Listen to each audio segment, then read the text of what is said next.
सरकार नै पश्चिमाबाट चाहिँ प्रभावित अथवा पश्चिमाले नै यहाँ नेपालमा उथलपुथल गर्यो, अमेरिका लगायतका पश्चिमा मुलुकहरू र जो मन्त्रीहरू भने त्यो मन्त्रीमण्डलभित्र प्राय अधिकांश उतैबाट प्रभावित भएका मान्छेहरू त्यहाँ मन्त्रीमण्डलमा आएका छन्। यो त बडो अप्ठ्यारो स्थिति छ। अघिल्लो अन्तर्वार्तामा तपाईले भन्नुभएको थियो नेपाल त युक्रेनको बाटोमा जान सक्ने अवस्था छ।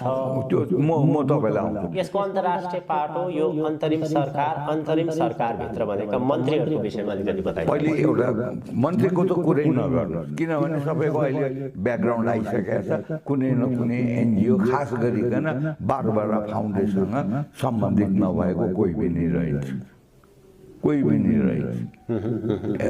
त्यस कारणले त्यतापट्टि कुरा नगरौँ, भू राजनीतिमै जाउँ, विदेशी शक्तिको कुरा नगरौँ। अघि म के भनेको थिएँ, भारतले जुन समर्थन गर्यो त्यसको त्यही सँगसँगै